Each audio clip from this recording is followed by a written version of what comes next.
અમદાવાદમાં એમટીએસ બસનો અકસ્માત સર્જાયો। અમરાઈવાડીમાં ડોર ટુ ડોર કચરાની ગાડીને અડફેટે લીધી।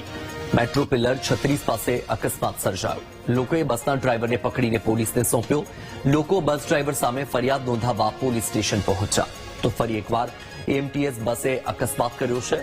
અમદાવાદમાં અમરાઈવાડી વિસ્તારમાં ડોર ટુ ડોર કચરાની ગાડીને અડફેટે લીધી। મેટ્રો પિલર 36 પાસેનો આ બનાવ છે। લોકોએ બસના ડ્રાઈવરને પકડીને પોલીસને સોંપી દીધો।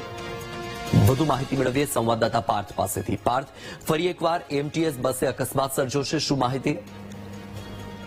જી વત્સલ, જે રીતની વાત કરવામાં આવે તો અમદાવાદ શહેરમાં જે રીતે બેફામ રીતે બસ ચાલકો, એમટીએસના બસ ચાલકો બસ સંતાડી રહ્યા છે અને અકસ્માતની હારમાળા સર્જી રહ્યા છે, ત્યારે આજે વધુ એક ઘટના સામે આવી છે। અમદાવાદના અમરાઈવાડી મેટ્રો પિલર નંબર 36 પાસે એમટીએસની બસે અમરાઈવાડી ગામ જવા તરફના વળાંક સમયે ડોર ટુ ડોરની કચરાની ગાડીને અડફેટે લીધી હતી। મહત્વની વાત કરવામાં આવે તો આસપાસના ટોળાઓ પણ ભેગા થઈ ગયા હતા, લોકો પણ ભેગા થઈ ગયા હતા અને બસ ડ્રાઈવર પર હુમલો કરવાની પણ તૈયારી હતી, પરંતુ સ્થાનિક લોકોએ ત્યાં બીજા અન્ય લોકો હતા તેઓએ બસ ડ્રાઈવરને બચાવ્યો હતો અને વાત કરવામાં આવે તો સ્થાનિક પોલીસને પણ સોંપવામાં આવે છે। મહત્વની વાત કરવામાં આવે તો અમદાવાદ શહેરમાં જ્યારે પણ વાત કરવામાં જ્યાં પણ ટર્નિંગ છે ત્યાં ટર્ન આગળ એમટીએસની બસો ક્યાંય પણ ધીમી કરવામાં આવતી નથી અને બેફામ રીતે બસ સંચારવામાં આવે છે। એમટીએસ દ્વારા એવો પણ દાવો કરવામાં આવ્યો છે કે તમામ ડ્રાઈવરોને અમે ટ્રેનિંગ આપવામાં આવે છે, પરંતુ ટ્રેનિંગની વાત કરવામાં આવે તો જે રીતના રસ્તા ઉપર